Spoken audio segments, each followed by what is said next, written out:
Assalamualaikum warahmatullahi wabarakatuh. Perkenalkan, kami dari kelompok 4 yang terdiri dari saya sendiri, Firly Indriani, dan Dinda Ayu Kurniasari.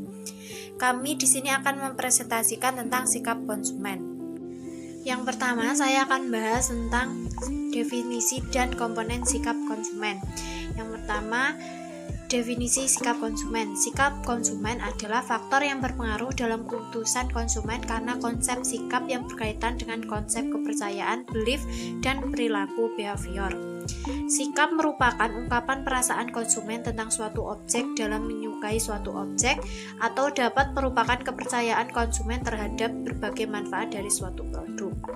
Sikap sangat penting bagi perusahaan karena sikap yang positif akan menghasilkan pembelian bukan saja dari konsumen yang bersangkutan, tetapi rekomendasi kepada teman-teman maupun keluarganya juga akan membuahkan pembelian yang menguntungkan perusahaan. Dan sebaliknya, apabila sikap negatif terhadap produk akan menghasilkan penolakan, dan sikap yang demikian ini akan diteruskan untuk mempengaruhi orang lain.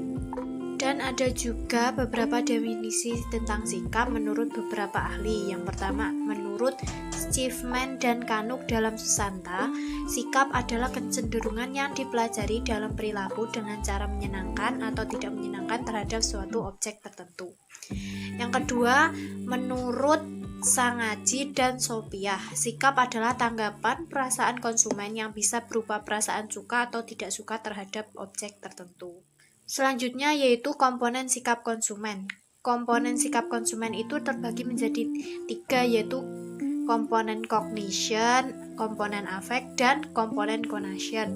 Yang pertama, komponen cognition adalah pengetahuan dan persepsi yang diperoleh berdasarkan kombinasi pengalaman langsung dengan objek sikap dan informasi yang berkaitan dari berbagai sumber. Pengetahuan ini dan persepsi yang ditimbulkannya biasanya mengambil bentuk kepercayaan, yaitu bahwa objek sikap mempunyai berbagai sifat dan perilaku tertentu akan menimbulkan hasil-hasil tertentu.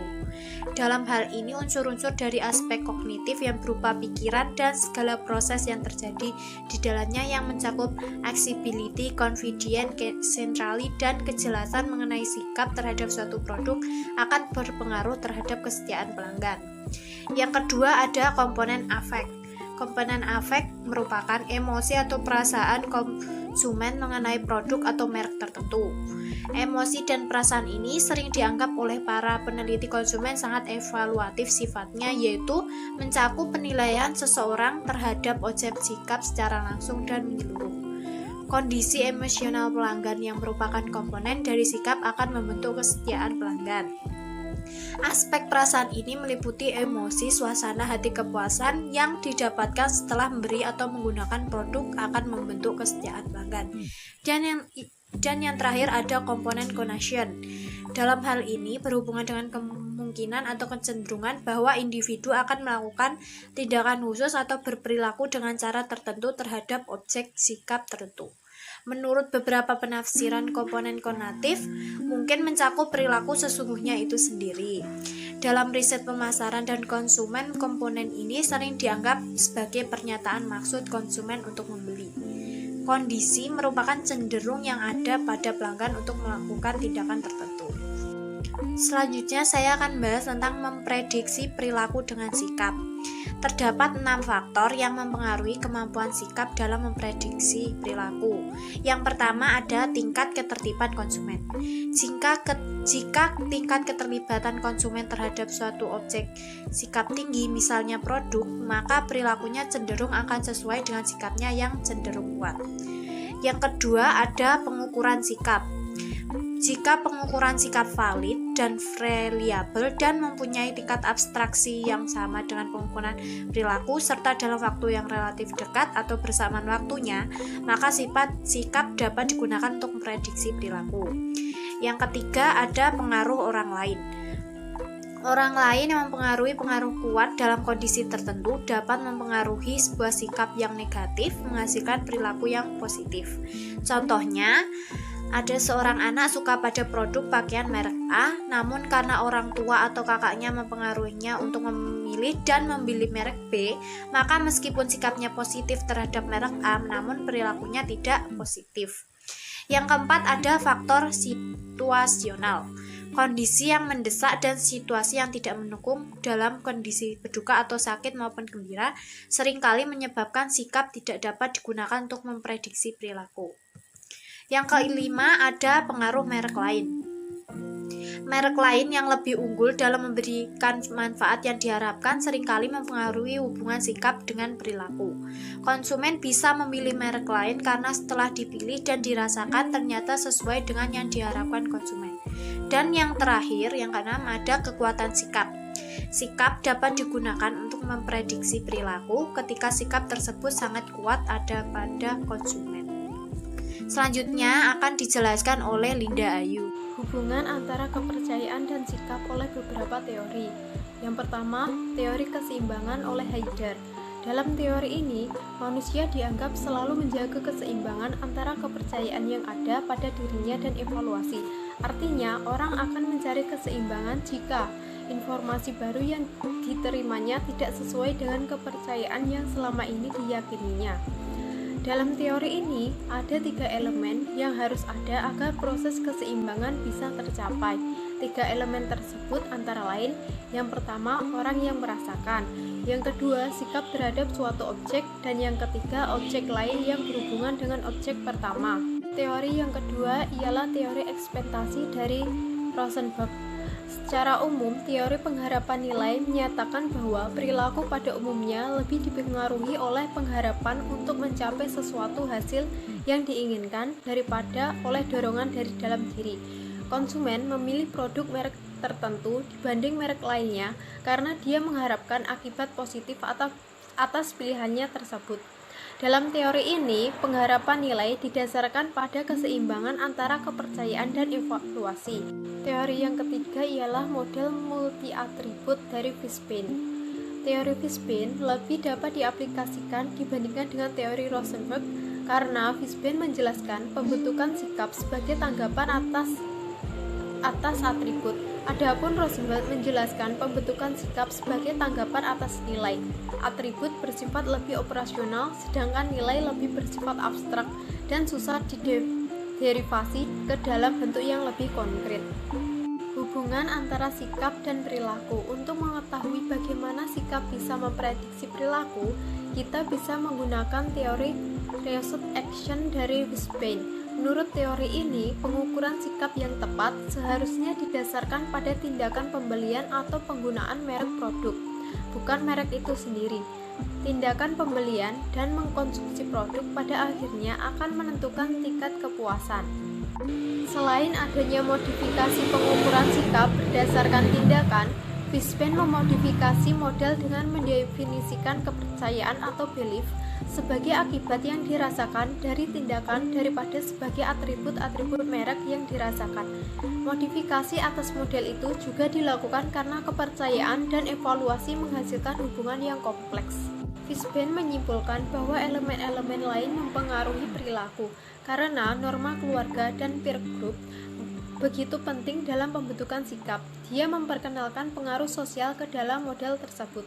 Jadi, dapat ditarik kesimpulan, hubungan antara ketiga hal itu sangat penting bagi pemasar karena akan menentukan strategi pemasaran yang berhasil. Jika iklan yang ditampilkan mampu menciptakan kepercayaan positif terhadap merek, konsumen akan lebih mungkin untuk mempunyai sikap positif dan membeli merek produk itu. Kepuasan atas penggunaan produk akan memperkuat sikap dan mempertinggi probabilitas pembelian kembali. Pengaruh kepercayaan terhadap sikap dan pengaruh sikap terhadap perilaku secara umum bergantung pada keterlibatan konsumen dengan pembelinya. Keterlibatan yang tinggi dari konsumen atas pembelian akan lebih tinggi hubungan antara kepercayaan, sikap, dan perilaku. Ketika konsumen mempunyai keterlibatan yang tinggi, sikap merupakan bagian dari hierarki pengaruh yang menyebabkan keputusan untuk membeli. Pertama kali konsumen mempunyai kepercayaan terhadap merek dan kemudian memutuskan apakah membeli atau tidak. Sementara itu, konsumen yang mempunyai keterlibatan yang rendah dalam pembeliannya tidak mempunyai sikap tertentu terhadap merek produk yang dibelinya. Oleh karena itu, hubungan antara kepercayaan dan sikap ialah lemah. Oleh karena itu, terdapat hubungan yang lemah juga antara sikap dan perilaku untuk pembelian yang low involvement. Dalam keterlibatan rendah, sering konsumen melakukan evaluasi setelah melakukan pembelian. Dalam pemilihan yang low inflatement, sikap bisa memprediksi perilaku. Oke, materi terakhir kita akan membahas tentang prinsip Islam mengenai konsumsi. Perilaku konsumsi seorang muslim tidak hanya sekedar untuk memenuhi kebutuhan jasmani, tetapi juga untuk memenuhi kebutuhan rohani. Sehingga dalam perilaku konsumsi seorang muslim senantiasa memperhatikan syariat Islam. Tujuan konsumsi seorang muslim adalah sebagai sarana penolong untuk ibadah kepada Allah SWT. Dalam hal ini, konsumsi bagi seorang muslim hanya sekedar perantara untuk menambah kekuatan dalam menaati Allah SWT. Yang ini positif memiliki indikasi positif dalam kehidupannya. Seorang muslim tidak akan merugikan dirinya sendiri di dunia maupun di akhirat, karena memberikan kesempatan pada dirinya untuk memenuhi kebutuhan konsumsinya pada tingkat melampaui batas, membuatnya sibuk mengejar dan menikmati kesenangan dunia dan melalaikan tugasnya dalam hidupnya. Oleh karena itu, Islam mengendalikan 5 prinsip mengenai konsumsi, yaitu yang pertama, prinsip keadilan. Prinsip ini mengandung arti ganda mengenai mencari rezeki yang halal dan tidak dilarang oleh syariat Islam. Artinya, sesuatu yang dikonsumsi itu didapatkan secara halal dan tidak bertentangan dengan hukum Islam. Hal ini sesuai dengan firman Allah SWT dalam surat Al-Baqarah ayat 168 yang artinya, hai sekalian manusia, makanlah yang halal lagi baik dari apa yang terdapat di bumi, dan janganlah kamu mengikuti langkah-langkah syaitan, karena sesungguhnya syaitan itu adalah musuh yang nyata bagimu. Ayat tersebut menerangkan bahwa Allah SWT membolehkan manusia untuk memakan segala yang ada di muka bumi, yaitu makanan halal, baik, bermanfaat bagi diri sendiri, serta tidak membahayakan bagi tubuh dan akal pikirannya. Jadi, keadilan yang dimaksud dalam aktivitas konsumsi yaitu mengkonsumsi barang atau jasa yang halal yang membahayakan bagi tubuh dan akal pikirannya. Jadi, keadilan yang dimaksud dalam aktivitas konsumsi yaitu mengkonsumsi barang atau jasa yang halal. Yang kedua, prinsip kebersihan. Berkonsumsi harus dengan suatu baik atau cocok untuk dimakan, tidak kotor ataupun menjijikan, sehingga merusak selera. Oleh karena itu, tidak semua yang diperkenankan boleh dimakan dan diminum dalam semua keadaan, atau setiap mengkonsumsi sesuatu harus baik atau cocok untuk dimakan, tidak mengandung riba, tidak kotor atau najis, dan tidak menjijikan, sehingga merusak selera.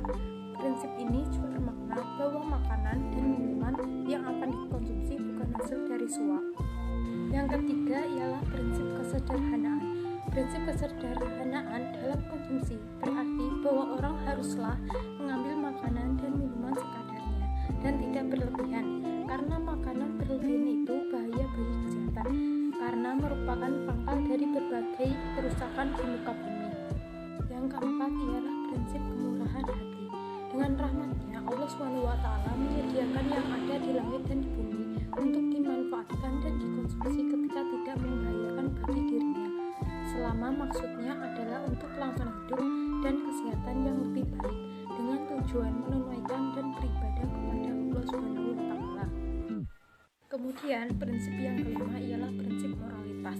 Pada akhirnya, konsumsi seorang muslim secara keseluruhan harus dibingkai oleh moralitas yang dikandung dalam Islam, sehingga tidak semata-mata memenuhi segala kebutuhan.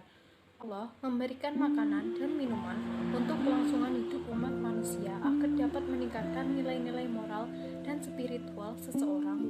Muslim diajarkan untuk menyebut nama Allah sebelum makan dan menyatakan terima kasih setelah makan, yang artinya Islam menghendaki keseimbangan nilai-nilai hidup material dan spiritual. Allah SWT menyediakan yang ada di langit dan di bumi untuk dimanfaatkan dan dikonsumsi ketika tidak membahayakan bagi dirinya, selama maksudnya adalah untuk kelangsungan hidup dan kesehatan yang lebih baik, dengan tujuan menunaikan dan beribadah kepada Allah SWT. Kemudian prinsip yang kelima ialah prinsip moralitas. Pada akhirnya, konsumsi seorang muslim secara keseluruhan harus dibingkai oleh moralitas yang dikandung dalam Islam, sehingga tidak semata-mata memenuhi segala kebutuhan. Allah memberikan makanan dan minuman untuk kelangsungan hidup umat manusia agar dapat diajarkan untuk menyebut nama Allah sebelum makan dan menyatakan terima kasih setelah makan, yang artinya Islam menghendaki keseimbangan nilai-nilai hidup material dan spiritual. Dengan demikian, Islam mengatur bagaimana manusia bisa melakukan kegiatan-kegiatan konsumsi yang membawa manusia berguna bagi kemaslahatan hidupnya. Islam telah mengatur jalan hidup manusia lewat Al-Quran dan Al-Hadis, supaya manusia dijauhkan dari sifat yang hina karena perilaku konsumnya. Sekian presentasi dari kelompok kami, kurang lebihnya kami mohon maaf. Wassalamualaikum warahmatullahi wabarakatuh. Terima kasih.